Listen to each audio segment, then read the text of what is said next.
The following is a conversation with Mr. Cory Clarke, award-winning realtor, serial entrepreneur, and owner of 21 properties, 7 of which he runs as full-time Air BNBs. Enjoy. Well, Cory, thank you for your time today. We were talking offline before about how you own 21 properties with Stan, your partner, and 7 of them have been turned into full-time Airbnbs. Yep. So we're just curious as to why, you obviously the other 14 are kind of full-time tenants and like yearly leases and all that traditional leasing style. Yeah. So why did you decide to, move 7 of them to the Airbnb realm? That's a great question. So during the pandemic, as we continued to build our portfolio and buy more properties, we had one specific property that we were doing renovations on. And by the end of the renovation, we just thought, hey, should we try Airbnb and see how it goes? Who knows how it's going to go? So we just thought we'd give it a shot and give it a try. This was, I think, June of last year. And it turned out to be excellent. It turned out to be amazing.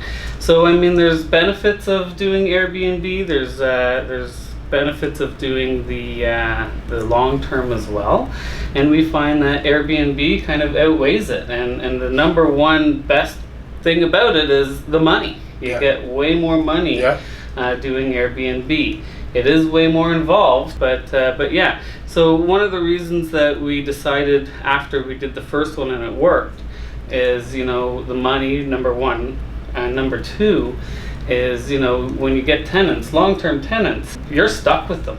You can't get them out. Yeah. No matter how bad it is, no matter if they're paying you on time or not, whether they're destroying your property, you can't get them out. You have to go through a very long process in order to get that to happen. With Airbnb, guests come and go. You do have great guests most of the time. From time to time, you don't have the best guests, but guess what? They're in and they're out. So I think that's why it's a great conversation to have with you, who's someone who has so many properties, have been leasing these 21 properties in the traditional tenant kind of profiles, and then moving to Airbnb, because I think since the pandemic, with the moratorium on rent increases or eviction notices, a lot of tenants are just saying, it's a small minority of them saying, I'm not going to pay rent. Or like you said, the landlord and tenant board takes months at a time. I have a client now who's trying to move back into his own house that he owns here. Right. But the landlord and tenant board is saying, you won't be able to get a hearing with us for 9 months. Yeah. And after those 9 months, it will take 3 to 6 months to get them to leave. Yes. Just to get your own place back. Yes, it's about a year. Right. It's a process. So I think a lot of people now are going to start looking at the Airbnb option, right? Just because, it's a lot more lucrative. That was going to be something that I was going to touch upon later on, but maybe without giving us specifics, on your numbers, how much, more, is it a lot more lucrative? Is it maybe 2x or 5x or 8x, or what would you say, kind of generally speaking? Yeah, so what you can rent out and collect monthly from a long-term tenant versus what you'd get in a month from Airbnb guests, we're looking at, it depends on the month, but we're looking at least about 5 times more. Wow. Now, with that being said, you're also paying your cleaners, you're also paying your staff, you're also paying for lawn maintenance, it's a lot more management. But when you're 5 times, it's worth it, right? It's worth it. And the other benefit of Airbnb and having these rented out like this is you can work anywhere in the world. As soon as you get a team in place, your cleaners, your handyman, your maintenance people, this, that, you can go anywhere and you can manage it all off of your phone. Yeah. So I was looking at the current house that I live in. I was thinking about Airbnb it out, when when the time comes. And you say you have to hire cleaners, lawn maintenance, and the turnover is a lot faster than a long-term tenant. Correct. So how involved are you? I know some people that have Airbnb property management companies, or do you do a lot of it yourself, or do you hire someone to do it, or? So right now, because we only started about a year and a half or so, I'm doing everything on my own. There is companies out there, and you can look into it, that manage quite a bit of it for you. But my partner and I were managing everything on our own. We've created it all. So, I could be out for a dinner on a birthday, a special occasion. It could be a holiday. It could be anything. And anytime a message comes in from an Airbnb guest, they have questions. Things happen. Things come up. You got to be on it. You're working 24/7. Yeah. But yes, there is companies out there that work that for you, but you're paying them. So right now we're still in the building stages, we're still in the learning stages. So right now we're handling it all, and it's a pretty smooth process once you get over a few humps and bumps. You learn as you go. Yeah. You learn from mistakes. It's pretty cool. Speaking about those humps and bumps, are there any kind of experiences that you and Stan went through that will really kind of use as kind of a teaching moment for yourself, is to say, this is what we can do better in our subsequent guests and our subsequent properties? Yeah. Things that you would, kind of tips for someone to kind of start off at. Yeah, absolutely. So nothing's ever going to be perfect. There's always going to be something that comes up. There's always going to be issues. I'd say that over 90% of our Airbnb guests are great. The other 10%, it can be a little challenging. So for example, we had a neighbor complaint the other day. Our guests were out smoking on the side of our property, on the side door, and we didn't know this. This is a new Airbnb that just went live just over a month ago. But we didn't know that on the side entrance where our side door is, right there, right across, is a window of our neighbors, and that's where their bedroom is. So we had guests smoking, and the neighbors reached out to us and complained about it. So now that we know that, we just implemented no smoking signs. So one thing, you can go on Amazon and just get a generic no smoking sign. You can put it up at the side of the house where they were smoking, and then you tell them where the designated area is. But if you want to go one step further, you can create it yourself. So I went to Vistaprint. I created this yourself. It says, no smoking. Please do not smoke at the front or the side of the house. Designated smoking area is located in the backyard. Thanks. So what this does is it's now eliminated all those problems of guests being on the side of the house smoking right in front of our neighbor's bedroom. And then the second thing it does is our neighbor's going to look out the window and see that we've posted this. Our neighbor now knows we're not absentee owners. Our neighbors now know that we care. Our neighbors now know that they can call on us. There's that situation. Another quick one, we've had parties happen in the past, and we have a strict no party policy for obvious reasons. A lot of our Airbnbs are located in residential areas, so when a party happens, you're going to get upset neighbors. Things are going to get messy. We're going to have damage in the house. So and how do you enforce a no party policy? Do you drive by or have someone come by to say okay, the music's a little loud, or it looks like you bought a lot of pops and chips and beer? It looks like you can have a party? Or no, actually there's two different things that we have going on to help us out. So our Airbnbs are located about 4 hours away from where I live. So one of the things that neighbors think are these owners or landlord or whoever we are to these people, they're so far away. How can they manage everything, right?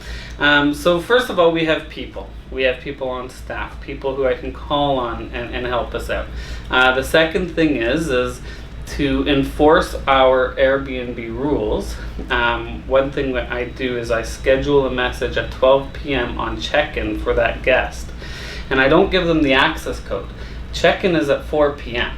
So at 12 o'clock, I send them a big long list of house rules.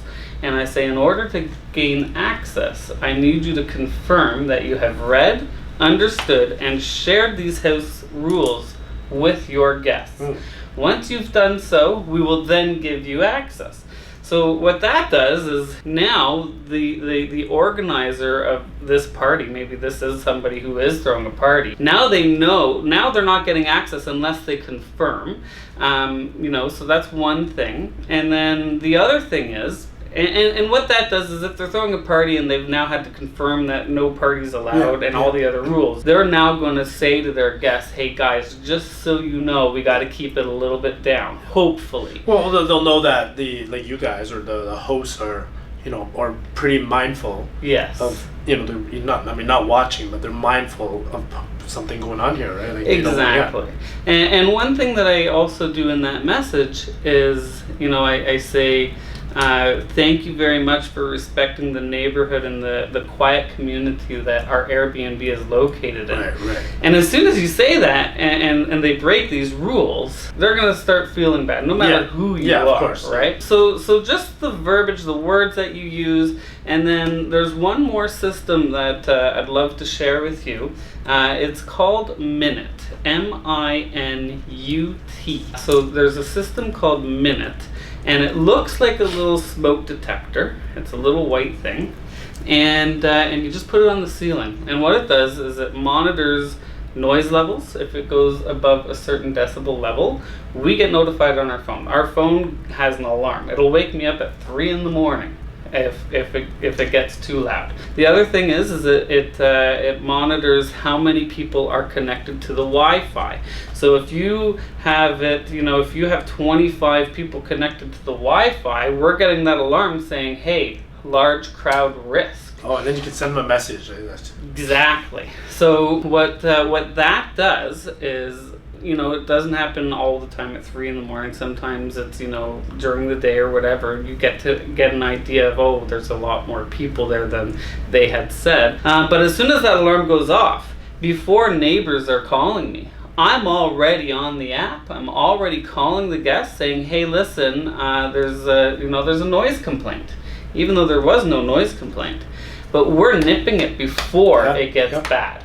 So that's called Minute. That's a really good tip. Maybe we'll put a kind of link in the description for the Minute. Yeah. And then people can take a look at that. Yeah. So I think a lot of people are asking questions because the city of Toronto has limited Airbnbs. I know some different jurisdictions are also trying to impose new rules on that. I guess like there's some hotel lobby groups that don't want it, or residents, or it could be anything. But are there specific areas that people should look at, or different? I mean, people need to look in to see if they're purchasing a property for Airbnb purposes, if Airbnb is allowed there, right? Yeah, that's correct. So there's different bylaws in every different city. So the best thing that I can tell you is to do your research. Don't YouTube it. Don't listen to somebody who's telling you advice. What you want to do is to go to the actual website, to the city website, and you want to find the actual document. And then I know it's a long, big document, but you want to know exactly what it is, because there's so many different rules. Some rules are, you have to be, you have to live in the residence in order to Airbnb it.